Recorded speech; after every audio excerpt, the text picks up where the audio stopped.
Okay, so now on part 3, I do want to go over something real quick that I haven't really had a good chance to explain, is the special conditions that Pokemon can be affected by. If a Pokemon's asleep, it cannot attack or retreat unless a card says that you may switch Pokemon. If a Pokemon is burned, you put a burn marker on it. For me, I've actually gone out to Walmart and gotten a couple of different markers. For poison, I use a green little jewel bead from Walmart. You can find it in the craft section. And for burn, I use a little red bead. So Zoroark's poisoned. But for burned, in between turns, you flip a coin. The player or the owner of the card would flip a coin, and if it's tails, you would put 2 damage counters on the Pokemon. If heads, he's fine, nothing happens. If a Pokemon is confused and attacks, you will flip a coin. If tails, the attack stops, and you would put 3 damage counters on your Pokemon. If a Pokemon is paralyzed, it can't attack or retreat, but at the end of your turn, the Pokemon is back to normal. You don't have to worry about it being paralyzed anymore. However, on a sleep, you would keep flipping coins until the Pokemon wakes up. That's the difference between paralyzed and asleep. If a Pokemon is poisoned, in between turns, you flip a coin. If heads, he's fine. Or no, you don't even flip a coin. You just put 1 damage counter on him. You don't get a flip. He's always poisoned until he's either evolved, which evolving a Pokemon heals it of all effects, and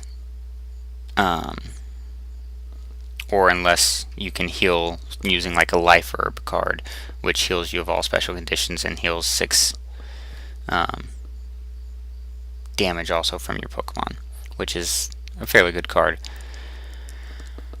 But anyway, typically for an asleep Pokemon, you would turn it to your left, counterclockwise 1. For confused Pokemon, you would turn it upside down, and for paralyzed Pokemon, you would turn it to the 3 o'clock position. Burn and poison don't have any way to turn it because you would use the markers for it. So anyway, back to the game. Zoroark had 3 damage counters on it originally from being attached to Zora. So he'll now have 7. So he's now at 7. And now it's the Mander's Ring deck. Draw. We got another Lillipup. Not the greatest draw, but we will attach a Psychic Energy to Absol.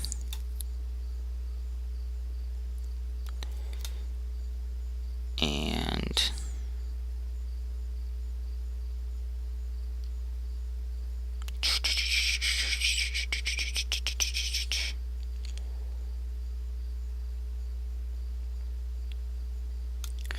probably shouldn't have done that, but anyway, we're going to use Nasty Plot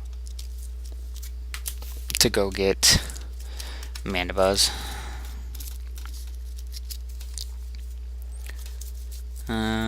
Maybe not get Mandibuzz. Maybe we'll get Teddiursa. I think we'll go get Teddiursa.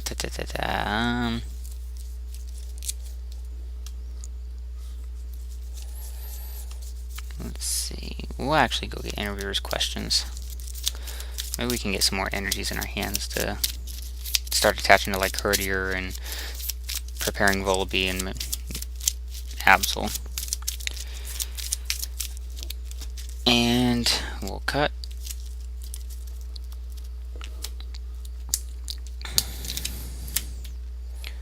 Alright, so now in between turns, it'll do 4 more damage, which would do 110, and he only has 100 HP.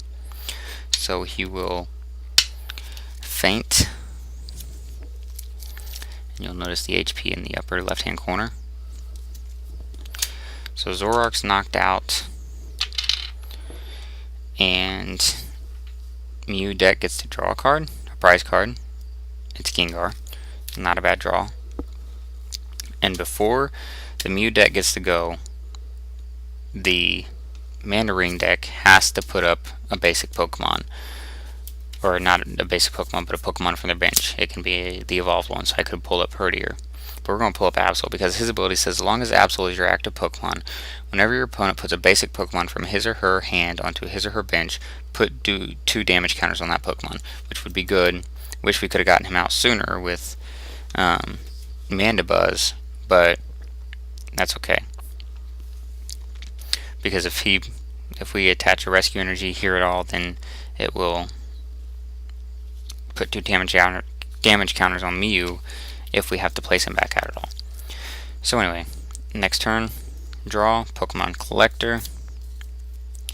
Doesn't make much sense to play it now, but I do want to kind of go through my deck. You know, that could be a strategy, go through your deck just to look for certain cards. So we're going to play the 1 supporter per turn and look for a Mew basic card. Do we have a Mew? Do we have a Mew? We do not have a Mew in here. So Mew's got to be in our prize cards, our 4th Mew. So we'll go on ahead and go pull out a Mime Jr.,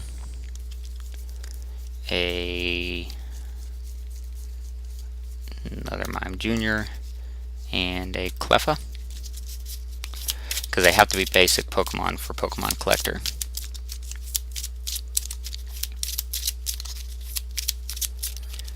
And the cut.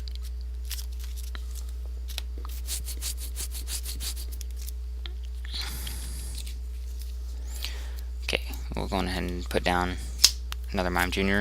So that fills up my bench. I've got 5 Pokemon. I've got Mime Jr., Ghastly, Mime Jr., Mew, Mew. And there's nothing else I can play in my hand. So we're going to use Severe Poison on Absol. So he's poisoned. In between turns, he takes 4 damage. So we'll draw. We draw an Absol. We'll go ahead and place him down. Oh, by the way, Mime Jr. is a basic. Forgot this. 2 damage counters because of Absol's ability. We'll go on ahead and use Interviewer's Questions. Interviewer's Questions says look at the top 8 cards of your deck, and any energy you see there, you may put in your hand. Unfortunately, there are no energies. And then shuffle the rest back into your deck. That was a wasted card.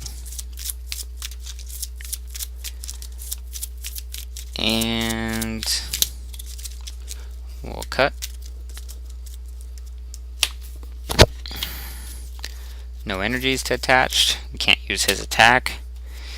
So we'll pass. In between turns, he does 4 more damage, which would be 80. Knocked out.